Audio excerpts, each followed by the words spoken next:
This is the brief on sequestered carbon, the unignited deterrent in U.S. civil society.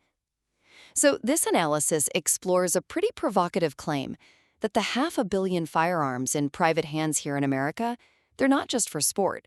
They actually form a silent, structural counterweight, ensuring that authority always depends on citizen consent. First, the source identifies these privately owned arms as a unique fourth layer of power. See, most nations have 3 layers: local governance, shadow authority like gangs, and federal intervention. But the U.S. is different because this huge private arsenal exists to prevent any one of the other 3 from getting a total monopoly on power.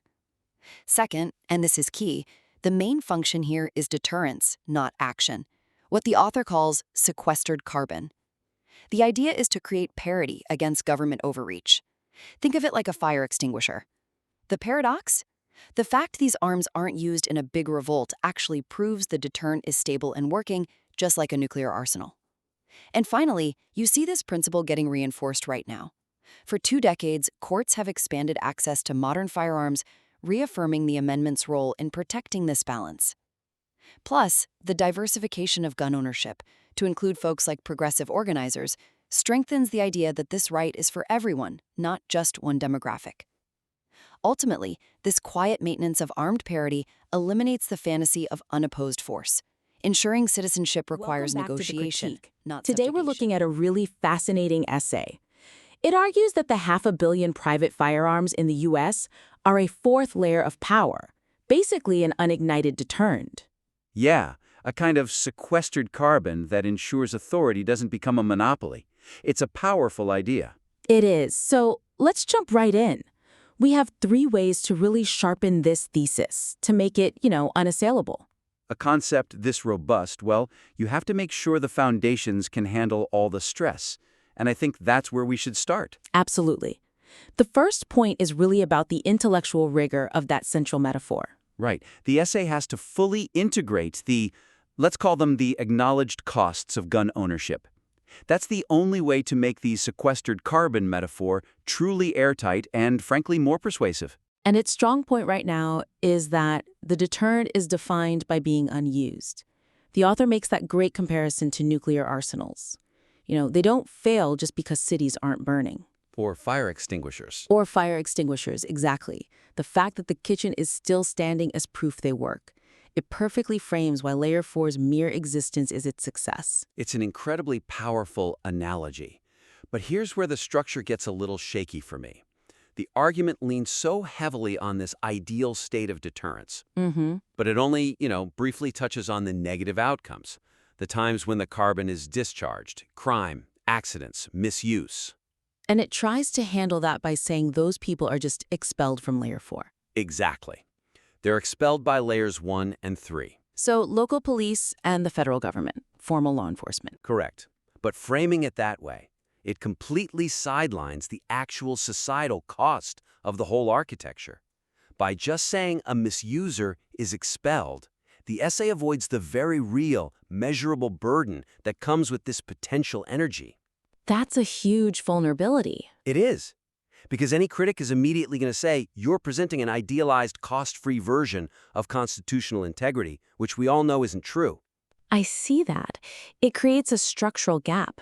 I mean, if the deterrent is stored energy, then some leakage, even criminal leakage, is just a byproduct of the storage system itself. Yes, you have to acknowledge the system leaks, and that leakage has a high price. And can we talk about that word, expelled? If Layer 4 is truly constitutional architecture, a real check on power, can its members really be expelled? That's a great point. Doesn't that make Layer 4 conditional? It does. I mean, if the right is inherent, then misuse leads to a penalty, sure. But the structure itself shouldn't change. The focus shouldn't be on expulsion from the layer, but on the consequences that are layered on top of it. Exactly. It's a crucial distinction. It keeps the layer's integrity while still acknowledging the legal fallout. So the suggestion here is to just confront the trade-off head-on. Yes.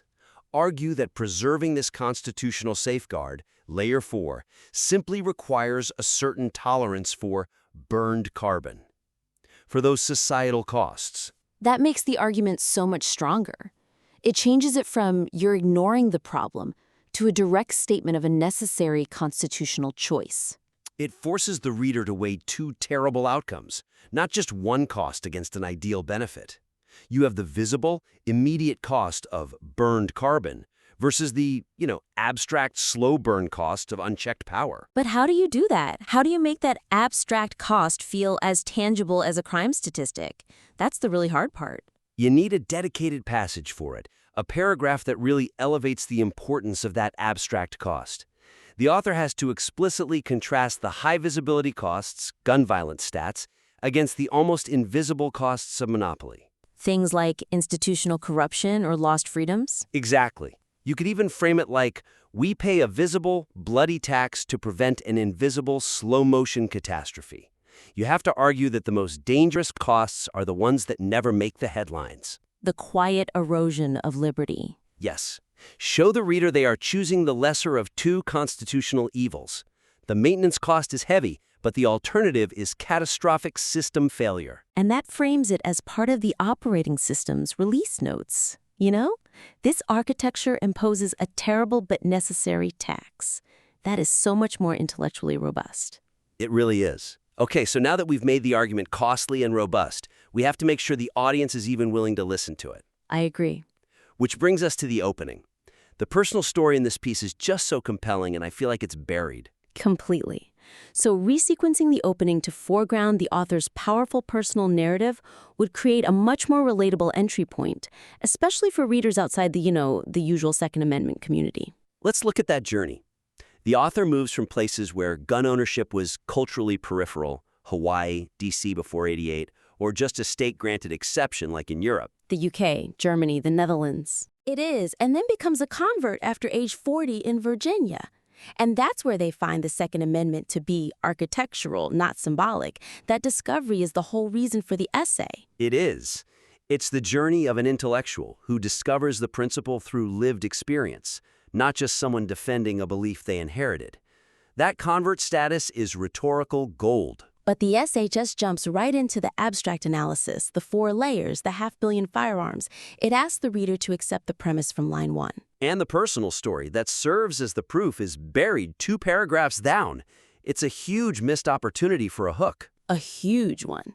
It feels like the author is trying to prove the thesis before even telling us why they came to believe it. The analysis is the destination, but the conversion story is what gets the reader there. So the suggestion is to use that experience as a convert, not an inheritor, to frame the entire piece. Start with the moment it all became tangible in Virginia. Yes, use that discovery as the lens to introduce the whole 4th layer idea. The hook becomes, why did someone who spent decades in places like D.C. and Berlin suddenly change their mind? That immediately piques your curiosity, your skepticism even, which is what you want. It builds an emotional bridge to the abstract analysis that follows. As a concrete example, you could start with that one core realization. Something powerful like, only when I moved to Virginia in the 2010s did the meaning of the Second Amendment become tangible. Not symbolic, architectural. That's great. It grabs you instantly. Then you could introduce layer 4 through the contrast in the author's own experience, moving from a place where ownership was theory, like D.C., or risk management, like in Germany, to a place where it was understood as parity. Right. That makes the whole thing personal and grounded. It pulls the reader into the system the author is trying to explain. It changes the whole structure, from a statement of fact into, a kind of investigation. The essay becomes the answer to the question, what did the author discover in Virginia that was invisible everywhere else? A massive improvement. Okay, so let's move on to the third major point. This is the one about diversification, which is just critical for proving the thesis holds up against modern political polarization. It's a fascinating part of the piece. The author notes this modern realignment, where commentators are warning that, LGBTQ activists, leftist organizers, minority communities, are now arming themselves. And the author says the reaction from longtime advocates has been not horror, but welcome. Which is the ultimate test of the whole theory, right? Is Layer 4 really constitutional architecture, or is it just a political club? Exactly. So the essay must amplify and clarify this thesis on diversification to really demonstrate the architectural strength of the 4th layer. But here's the weakness. That welcoming feeling is immediately undercut by this lingering skepticism. The political test. Will you later vote to forbid mines? Yes. And that political caveat makes the whole architectural argument feel conditional. It weakens the main point, that the amendment was for the public, not for a specific caste. It feels like an ideological loyalty test is being applied at the exact moment the author is arguing the loyalty should be to the Constitution, not a party. It's an internal contradiction. So is there a risk that by focusing on that skepticism, we're actually making Layer 4 seem more fragile than it is? I think so. The suggestion is to treat this diversification as concrete proof that the constitutional core parity is working as intended. It's not a political risk to be managed. We need to assert that Layer 4 actually gets stronger because it includes different ideologies. That's right. Its primary function is constitutional deterrence, and loyalty to that function has to supersede any party creed. The fact that new, opposing groups are joining validates the core theory that the amendment was never meant for just one demographic. That should be the triumphant part of this section. It should. The architecture is so robust that it works even when its members despise each other's political goals. That's a great point. I mean, if the deterrent only works when everyone agrees on who the threat is, then it's just a political tool. But if it works when people disagree on everything except preventing a monopoly by layers 1 and 3, then it's truly architectural. Precisely. The author can frame that skepticism, the fear about how they'll vote, as minor political noise that proves the success of the safeguard. Layer 4 is designed to function even when people disagree on everything else. The stability comes from accepting that principle of non-monopoly, even when it's politically uncomfortable. That clarifies the distinction perfectly.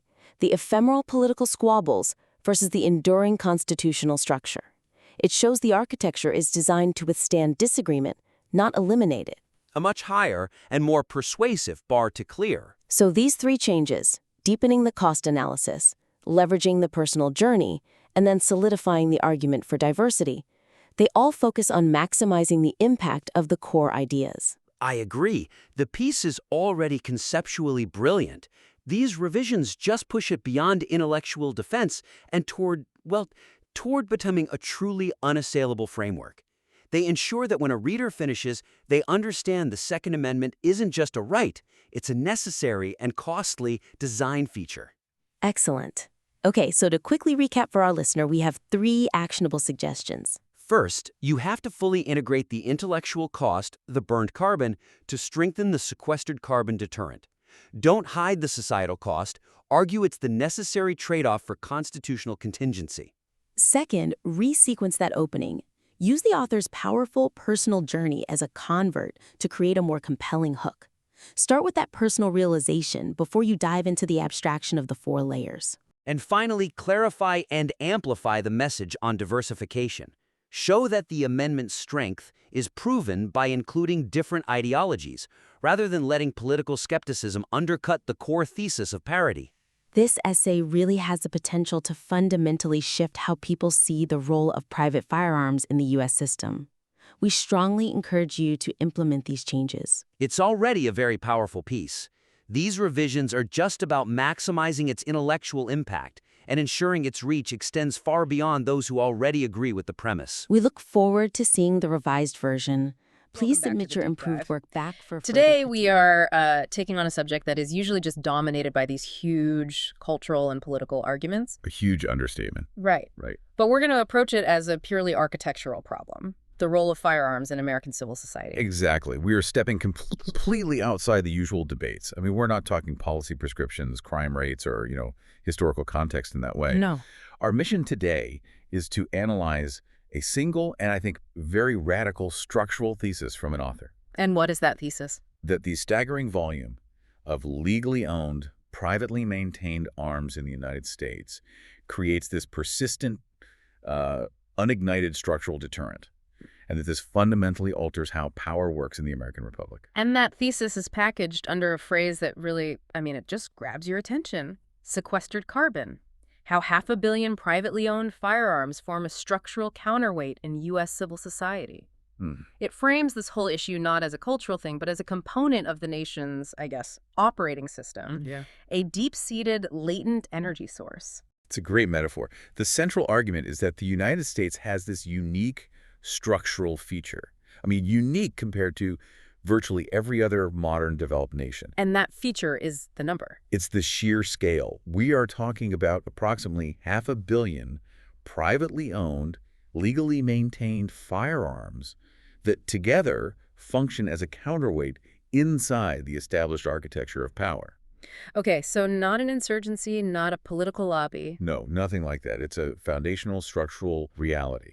So we have to unpack that term, sequestered carbon, because that's really the key to the whole framework here. It is. In science, sequestered carbon is dense energy, right? Stored potential that's just held in reserve. What does that mean when you apply it to millions of rifles? Well, it's a perfect metaphor for, I think, two reasons. First, it represents dense kinetic potential energy, the capacity for force. Okay. But second, and this is the crucial part, this potential matters specifically because it is not discharged. Because it's not burned. Exactly. If that carbon is released, if the force is actively used in, say, chaos or violence, it stops being a counterweight. It just becomes a crime or an emergency or a rebellion. And it would instantly trigger a response from the other layers of authority. Instantly. So the structural role of this carbon comes entirely from its state of dormancy. So it's a mass of potential that's just held in reserve, and the very act of its maintenance, its presence, constrains what everyone else can do. Absolutely. The author even calculates the cost of maintaining this deterrence. You know, the discipline required, the legal liabilities, the mental load of responsibility. That's the energy cost of sequestration. Right. And that cost is far, far preferable to the societal cost of burning it, which would be a total constitutional failure. The state, or any other authority, has to calculate the potential cost of unsealing that carbon before it tries to do something that assumes its power is totally unopposed. That calculation, that acknowledgement that authority is not unopposed, that brings us to the mission of this deep dive. Our goal is to unpack this argument that these arms are a persistent fourth layer of power, a layer that exists to prevent a monopoly of force by any other layer. And its ultimate purpose, according to this thesis, is to make sure that the exercise of power stays contingent on consent. And critically, that consent remains structurally revocable. Revocable if the whole foundation of the republic is threatened. Precisely. And to really get how unique this claim is, we have to understand where the author is coming from. This isn't someone who grew up in, American gun culture. Not at all. They approach this from the outside, living in places where the relationship between the citizen and the state over arms was completely the inverse of the U.S. model. And that gives them a really unique comparative perspective. It really does. The author talks about living in places like Hawaii, where gun ownership, while, technically legal, was culturally peripheral. It was discouraged through just bureaucratic inertia and social pressure. Not seen as part of civic life. No. Then they moved to Washington, D.C. in the late 80s, right after the handgun ban. Legal ownership there was almost theoretical. So the Second Amendment was just an abstract legal idea, not a tangible thing. Right. And then you contrast that with their time abroad. They lived in the UK, where access to firearms is fundamentally a state-granted exception. You have to prove to the state why you're worthy. It's not a right, it's a concession. A concession based on risk management. Or the Netherlands, where getting permission depends entirely on proving, strict discipline and a specific need, like competitive sports. The default is restriction. The burden of proof is on you. Totally. And in Germany, particularly Berlin, the attitude is extremely rigid. It's just a regulated risk management process run by the government. The idea that arms could be a civil right, let alone an architectural feature, is just alien. So it wasn't until the author moves to Virginia in the 2010s, after decades of seeing all these other models, that they actually got their first firearm. And that shift was profound. The Second Amendment went from being this historical artifact debated by lawyers, a symbolic right, to something concrete, something architectural. And that's the core insight of the source material. That's it. In the U.S., the right isn't a symbolic nod to history. It's a literal piece of the foundational structure, designed to distribute power. The experience of just owning the means of force, even if you never use it, made that guarantee tangible. It forces the other layers of power to constantly acknowledge that limit. Yes, that shift from symbolic to architectural is crucial. So we have to analyze this structurally. Let's define the architecture by first looking at the system most nations operate in, the three functional layers of authority. Right, we have to establish the norm to understand the American divergence. In almost all political science, authority is segmented into these three broad categories that, interact, they compete, and sometimes they even merge. And layer one is the one we all see, the visible civic surface, official local governance. All right, this is your city council, mayors, precincts, zoning boards, the IRS. The legitimate bureaucratic authority. It operates within the law. Manages traffic, issues permits, collects taxes, the standard visible stuff. The standard accountable authority structure. But of course, the world is full of places where layer one's legitimacy or its ability to enforce its will just isn't enough. And that vacuum creates layer two. Shadow authority. Yes. Layer 2 is fascinating, and depending on where you are, it's deeply frightening. These are the networks that pop up outside the law. Right. Globally, you're talking about powerful drug cartels, organized crime, political gangs, patronage networks. They are, in effect, unofficial governments. Exactly. They fill the void. In many communities around the world, Layer 2 is the entity that actually governs, feeds, employs, and protects people. Or terrifies them. If layer one can't guarantee a contract, layer two might enforce it with violence. They create their own parallel economy, their own justice system. And critically, Layer 2 is fundamentally anti-constitutional. It operates completely outside the rule of law.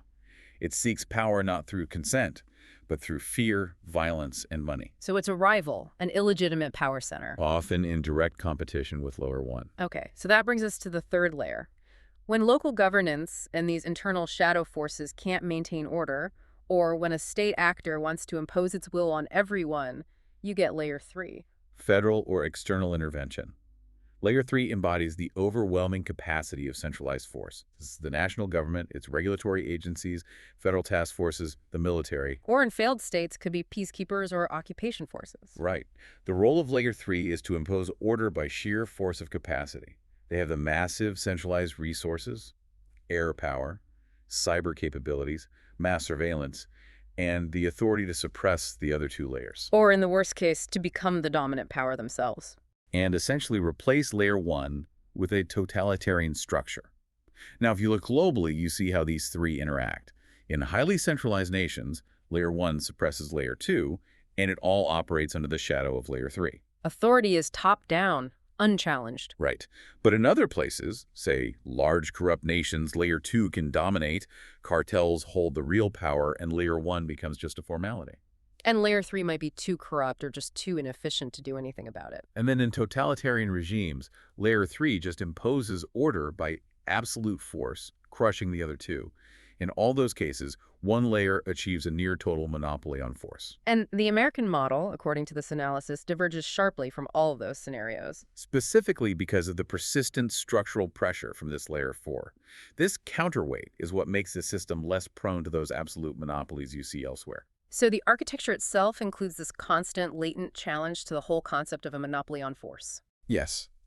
The presence of Layer 4 means that every action by Layer 1 or Layer 3 has to implicitly factor in the potential cost of activating that massive, dispersed potential energy. So let's drill down on that. Let's get to the architecture of this divergence. The fourth layer, privately owned arms.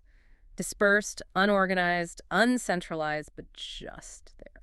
And it is a diffused phenomenon. That's key. It's 500 million arms, legally owned, spread across the entire country, every demographic. It's not a formal organization. It has no headquarters, no leader. It's a state of dispersed capacity. That's a perfect way to put it. And defining its core function is so important here because this is where we separate the concept from all the cultural arguments. The purpose isn't sport or recreation or even stopping a burglar. No, although those are, acknowledged byproducts. They reinforce the cultural legitimacy of it. But the constitutional core is parity. That is the analytical centerpiece of the source material. Parity, meaning what exactly? Meaning that Layer 4 exists to ensure that the collective, diffused force available to the populace is sufficient to deny any other layer. A corrupt local government, a rising cartel, an overreaching federal government.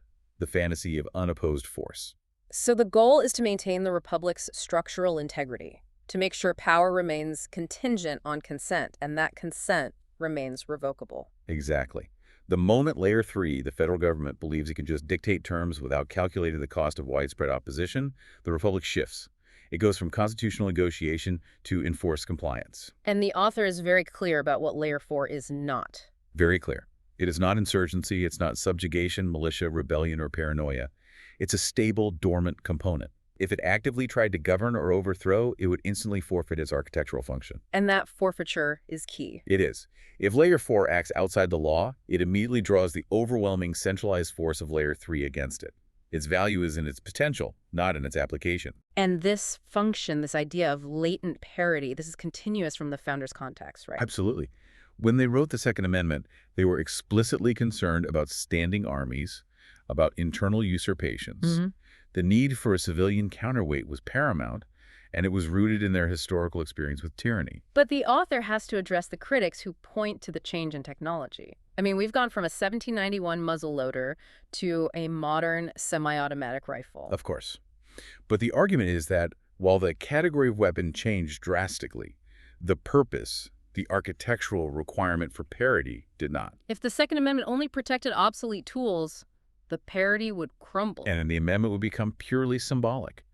The courts, in reaffirming that it protects contemporary arms, are essentially protecting contemporary parity. If the citizens' means of deterrence is hopelessly outmatched, the structural check fails. Okay, this brings us right to the big challenge from critics. The paradox of the unused deterrent. We have 500 million arms, but we don't see them producing daily vigilantism or insurrection or fighting cartels. So if the deterrent value is real, why isn't it used?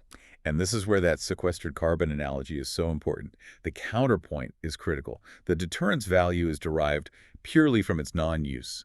Unused deterrent is the very definition of deterrent success. So if it were being used, the system would already be in a state of constitutional crisis or civil war. Signifying failure, yes.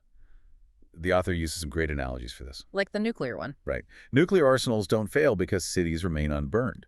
Their success is measured by the stability they enforce, the idea of mutually assured destruction. Or in this case, mutually assured protracted conflict. The deterrent works by taking away the opponent's ability to act without consequence. It forces negotiation, debate, and the tedious legal process, rather than swift imposition by Layer 3. And there was another one, the fire extinguisher. Yeah, a fire extinguisher isn't pointless just because your kitchen is still standing. Its value is entirely anticipatory.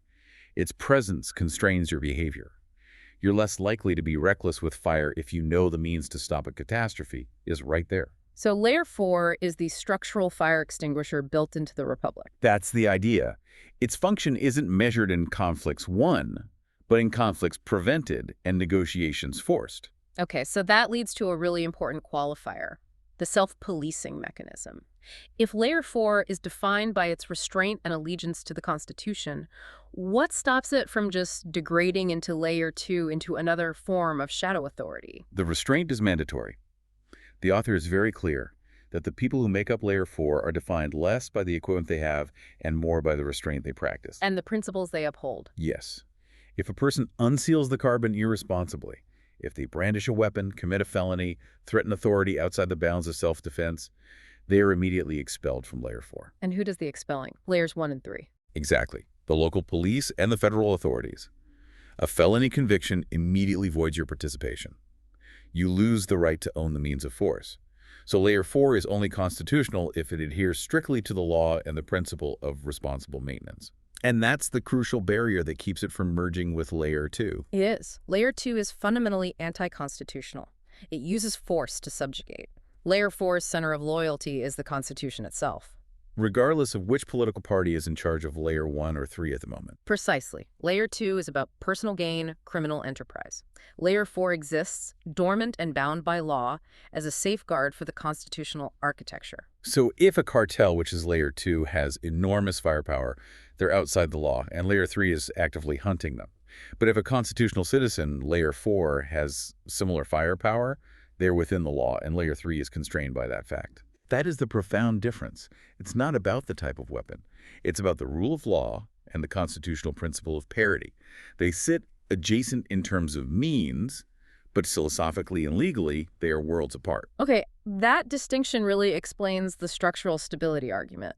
So let's pivot to what's been happening over the last couple of decades, because the interaction between politics, the courts, and culture has been fascinating. It's been a remarkable dynamic. You have these political movements framing firearms as an exceptional danger, a crisis, an epidemic, and at the exact same time, the judiciary has been doing the complete opposite. Yes, as the political rhetoric ratcheted up, seeking to restrict Layer 4, the judiciary, starting roughly around the Heller decision, began this concerted effort to return to the amendment's, source code. Focusing on the architectural function, not just historical practice. Right. They reaffirmed the parity argument.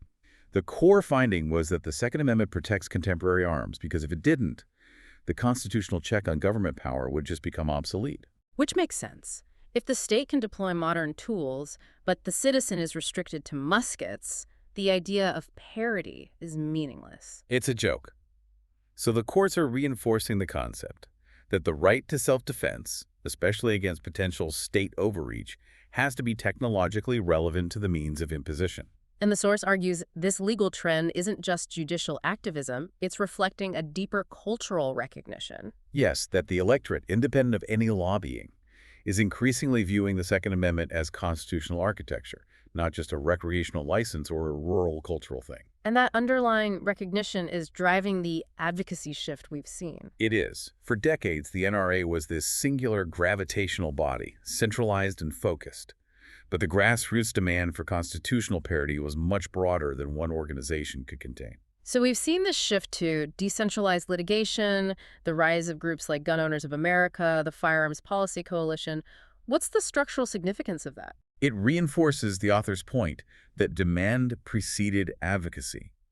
The principle is so widespread and deep-seated that even if one big lobby collapses, the momentum continues, driven by all these decentralized actors. It proves the political existence of Layer 4 isn't dependent on a single organization. Not at all. But maybe the most dynamic and, I think, truly fascinating modern development is what the author calls the modern realignment. The diversification. The diversification of who participates in Layer 4. It's a profound cultural shift. You have commentators increasingly noting that groups traditionally outside the legacy gun culture are now arming themselves. You're talking about LGBTQ activists, leftist organizers, minority communities, progressive coalitions. All of them. They're now participating in Layer 4 maintenance. They're seeking the structural parity the amendment offers, often driven by fears of Layer 2 threats, political violence, hate groups, social upheaval. And what's remarkable is the reaction from the long-standing Second Amendment advocates, the traditional participants. Their response has generally been one of sincere welcome. And why is that welcome a structural stabilizer? Because the principle itself gets stronger. The function of the Second Amendment was never meant to empower only one demographic or political party. If participation diversifies, it makes it geometrically harder for any political faction to successfully frame the arms, or the principle, as belonging to just one ideology. It stabilizes Layer 4 by making it truly nonpartisan in function. Even if the individual participants still have their political biases. The presence of a much more diverse spectrum of participants makes the argument for parity exponentially more robust. The deterrent is stronger when it reflects the entire society. It becomes a truly national constitutional reality, not just a regional or cultural footnote. Exactly. But the source does note there is some lingering skepticism within that legacy community. There is. And it's not grounded in identity, but in continuity. That's a critical tension point. It is. The question being implicitly asked by the long-standing participants is not should you have one, it's will you later vote to forbid mine. The fear is that the new participants are adopting the practice of ownership for immediate self-defense, but they might ultimately abandon the principle of constitutional parity for all citizens. Right. The concern isn't about the physical arms they own, but whether they share that underlying philosophy of constitutional distrust of centralized power, the very philosophy that requires Layer 4 to exist. So if they see their own gun as just a temporary solution to a momentary problem, and not as a permanent architectural safeguard for everyone, then the structural counterweight is just being borrowed, not adopted. If they eventually align with political groups that want to dismantle the principle for others, They weaken the entire structure. So the ultimate fate of Layer 4 depends on whether this new wave of participants embraces the idea that the right is architectural, protecting everyone, even those they disagree with, or if they see it as just situational. That's the question. If the principle remains intact, then Layer 4 solidifies its position as an indispensable constitutional check. The diversification strengthens the republic. Okay, so let's zoom out and pull all this together. What does the existence of Layer 4, the sequestered carbon, actually mean for the structural integrity of American governance? It connects right back to the idea of the constitutional operating system. The U.S. is designed as a constitutional republic, which means it resists pure democratic control. It's voting plus veto, majority plus safeguard. Representation plus limitation. The whole system is built on an inherent distrust of consolidated power. And Layer 4 acts as an implicit structural veto on any attempt to just wholesale replace that architecture without consent. It ensures that terms cannot be dictated without negotiation, because the potential cost of enforcement is just too high. And this is that stability paradox we talked about earlier. It is. The existence of 500 million privately owned, functional firearms in a state of dormancy, without widespread revolt or mass vigilantism, that doesn't signal failure. It signals a profound and successful form of stability. The deterrence is working precisely because Layers 1 and 3, the local and federal power structures, have internalized the cost of unsealing that carbon. They continue to operate within constitutional bounds even when they're frustrated, because the alternative is unacceptable. If the deterrent was failing, we'd see one of two things: pervasive, organized violence, or total government overreach leading to that conflict. Exactly. The fact that the massive centralized military of Layer 3 operates under strict civilian control and the rule of law suggests the deterrence is working as intended, it eliminates the political fantasy of total, unopposed control. It fundamentally reinforces the American idea that authority is always contingent, monopoly is always provisional. No single layer. Not local government, not organized crime, not the federal military can claim complete control because the baseline level of latent force available to the citizenry is too high and too dispersed. And the ultimate takeaway from the author is that citizenship in this context is performed not just at the ballot box and in rhetoric, but in the quiet, responsible maintenance of parity. It is a persistent state of constitutional preparedness that forces political negotiation and dialogue to remain the dominant way we make change. The structural impact of that is just staggering. The author posits that the very freedom critics use to denounce the existence of these arms is paradoxically guaranteed by their presence. Stored potential enforces peaceful process. It's the sequestered carbon maintained, not consumed. It is not a sign of America losing control. According to this thesis, it is the reason no single political layer can seize total control. The structure is just entirely unique to the American experiment. It forces us to view the presence of these arms not as a social illness, but as a core pillar of the constitutional operating system. Designed explicitly to prevent the system from ever collapsing into a three-layer monopoly, which is so common everywhere else in the world. Absolutely. The structural function of restraint, enforced by this potential parity, is what allows everything to function. It lets Layer 1 govern without fear of Layer 3 tyranny, and it constrains Layer 2 criminal syndicates by maintaining a strong baseline of lawful citizens. So, let's leave you with this as a final provocative thought to mull over.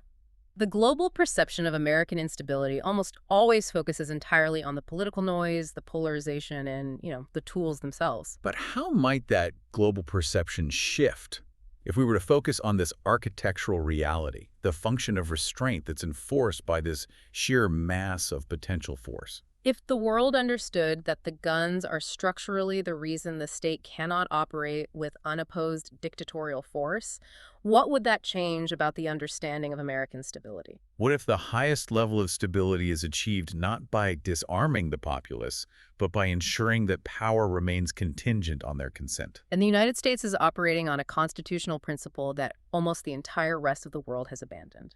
A fascinating concept to hold on to. Indeed. Something to explore further on your own. Thank you for joining us for this deep dive. Today we are diving into a very unique and, I would argue, a structurally crucial aspect of the U.S. power architecture: the vast, dispersed capacity of privately owned firearms.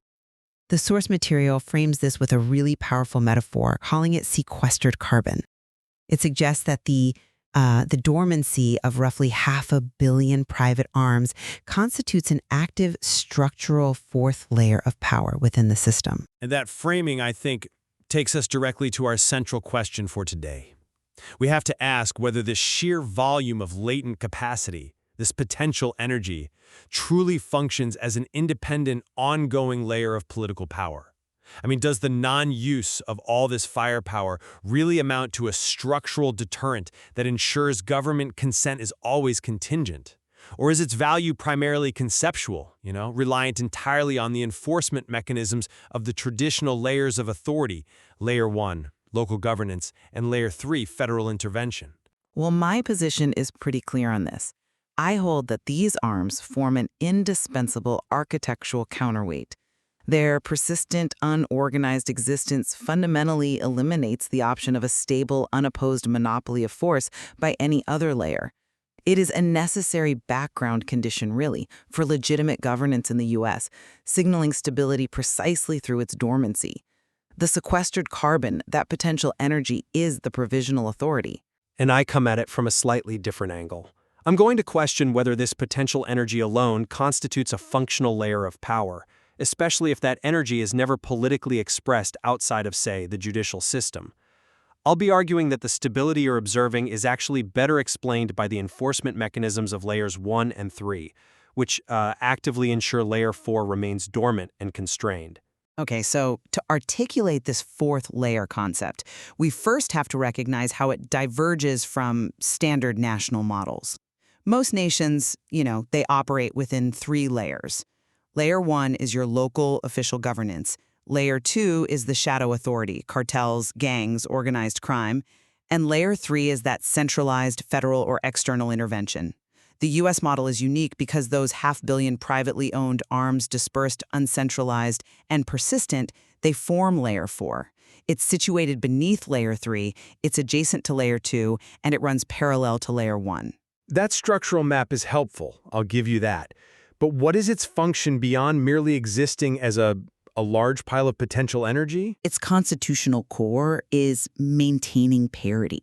I mean, the founders designed this system to prevent standing armies from becoming the sole source of force and to ensure that internal usurpations remain basically impossible without incurring a catastrophic national cost.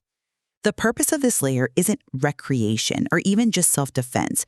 It is ensuring that power remains contingent on consent. The deterrent is defined by its elemental non-use, much like, the fire extinguisher metaphor in the source material. A fire extinguisher isn't feeling because the kitchen isn't on fire.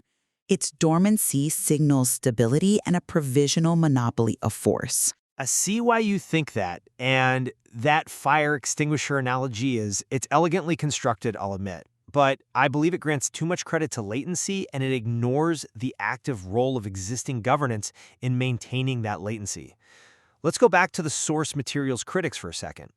If 500 million arms have not produced mass insurrection or active anti-cartel vigilance, actions you'd expect from a true counterweight, then the argument that the deterrent is real becomes purely philosophical. We have to ask, what does this sequestered carbon do if it never combusts or, even flares up? What it does is make the calculation of unopposed force impossible. It forces every single interaction between the government and the populace to be managed through legal process rather than raw coercion. But this leads directly to the core issue of constraint. If Layer 4 is truly independent and operating parallel to Layer 1 and beneath Layer 3, why is it so rigorously dependent on them for its own continued existence? The source material makes this very clear. The moment an individual unseals the carbon irresponsibly, commits a felony, threatens, or brandishes a weapon outside the context of self-defense, they are immediately neutralized and expelled from Layer 4 by the enforcement mechanisms of Layers 1 and 3. Right. But that expulsion confirms its boundary and its internal loyalty to the constitutional system. It doesn't confirm a lack of power. If Layer 4 didn't respect the boundaries of Layers 1 and 3, it would simply be Layer 2, just unorganized crime or insurgent activity. But that means the celebrated stability is derived from the established authority enforcing the rule of law, not from the latent force of Layer 4 itself. I mean, the restraint practiced by gun owners is not some spontaneous internal moral code independent of the state. It is externally enforced by the police and the justice system. The club is self-policing only, and I'm quoting here, by the fact that police enforce the consequences. So Layer 4 is conditioned and restrained by the very layers it is supposedly meant to condition and restrain. That relationship suggests dependence, not independence. That brings us directly to our first big contention here. The nature of this power, is it architectural versus enforcement dependent? I maintain the capacity is architectural, a core structural feature that shapes the very possibilities of governance. We've seen significant judicial action over the last 2 decades, rulings that expand access and protect contemporary arms far beyond traditional conceptions. Now, this isn't Layer 3, the courts, merely protecting a recreational right. It's Layer 3 confirming the limits placed on Layers 1 and 3 by the existence of Layer 4. Okay, but courts ruled on the right to possess certain items. How does the protection of a right translate into a functionally independent layer of power that influences daily political calculations? When the state wants to regulate firearms, they don't negotiate terms with Layer 4. They pass legislation and then wait for Layer 4 to appeal to Layer 3, the Supreme Court, for protection. But consider the political calculation. Imagine Congress attempts a unilateral mass disarmament campaign, something far beyond current regulatory debates.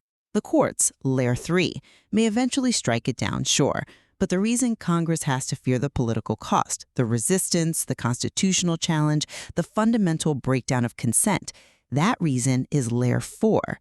The momentum is driven by decentralized litigation and the electorate's recognition that the amendment protects contemporary parity, meaning arms capable of challenging modern state force.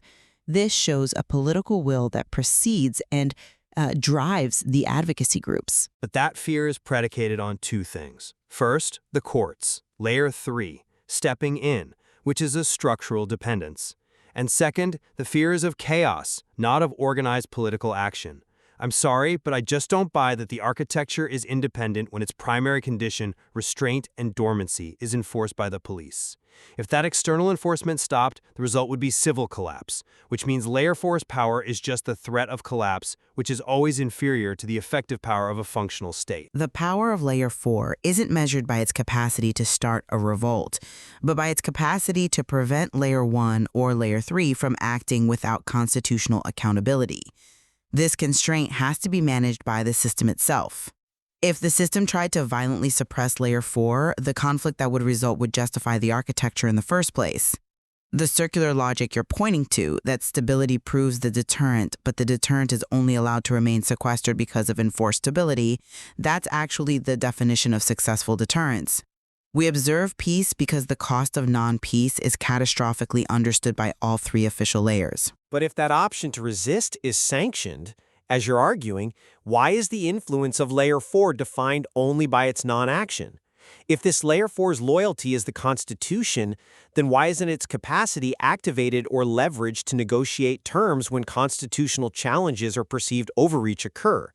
We see massive constitutional disputes that don't mobilize Layer 4 at all. That suggests apathy or satisfaction, or maybe just political inertia, rather than some active deterrence enforcing contingent consent. If this sequestered carbon is truly energy, why is it only ever measured indirectly for court filings? Because the activation is political and judicial, not necessarily kinetic. And that, I think, brings us to our second contention: constitutional loyalty and diversification. This is where we see the strengthening of the architecture. The source material highlights a really critical modern realignment. I'm intrigued by this idea, I admit, especially what it means for the structure. Well, when groups that were historically excluded from traditional gun culture, say LGBTQ activists, leftist organizers, or diverse urban communities, when they begin arming themselves, the reaction from long-standing Second Amendment advocates is often welcome, not hostile.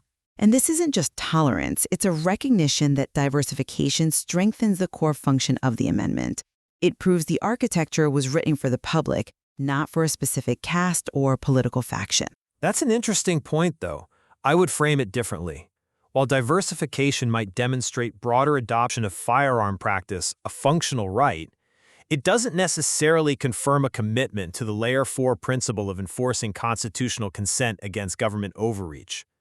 If a leftist group arms itself primarily to counter, say, perceived fascist threats, or an LGBTQ group arms itself for self-defense against criminals, Layer 2, they are utilizing the right, but they are not necessarily adhering to the architectural principle of checking Layer 3, federal overreach. But by adopting the practice, they adopt the political calculus.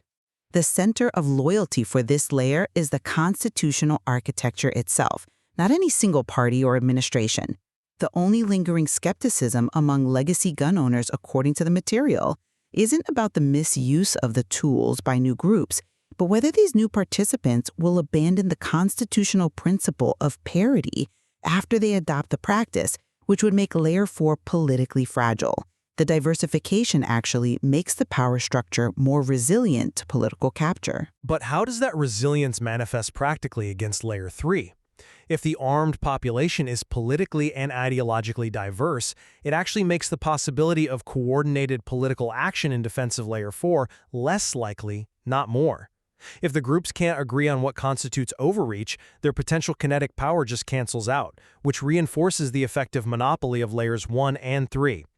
Their mutual restraint is enforced by their mutual suspicion, which is a far cry from a unifying commitment to a structural deterrent. No, their ideological diversity is the mechanism that prevents a single faction from dominating.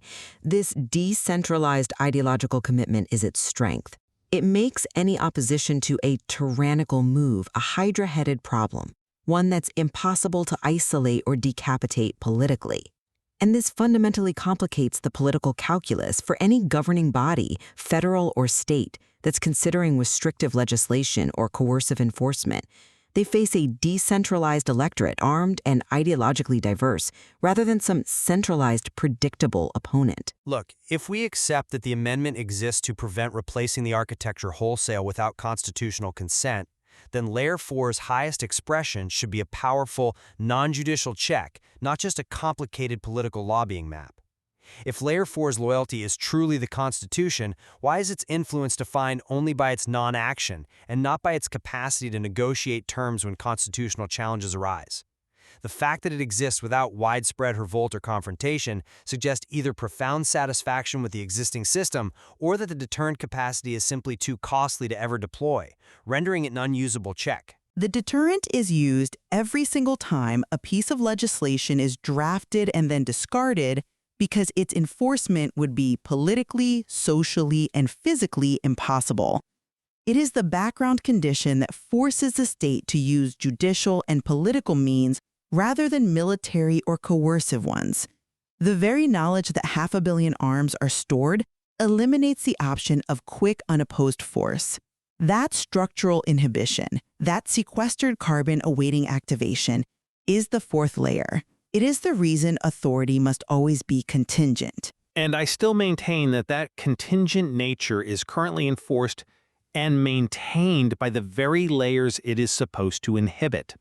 The reliance on Layers 1 and 3 to maintain the required restraint of Layer 4 suggests a hierarchy of dependence, not a structural parity. So, for me, the existence of 500 million privately owned firearms in dormancy is not a sign of failure. It is a sign of profound stability. This stored potential eliminates the fantasy of unopposed force, ensuring that authority is always contingent and monopoly is always provisional. This structure forces peaceful constitutional process because the capacity for resistance is a known constant in the architectural equation. And from my perspective, while the physical capacity for resistance is vast and certainly unique to the U.S. political landscape, defining this capacity as a functional, independent fourth layer of power relies too heavily on a philosophical definition of deterrence that emphasizes potential energy over kinetic control.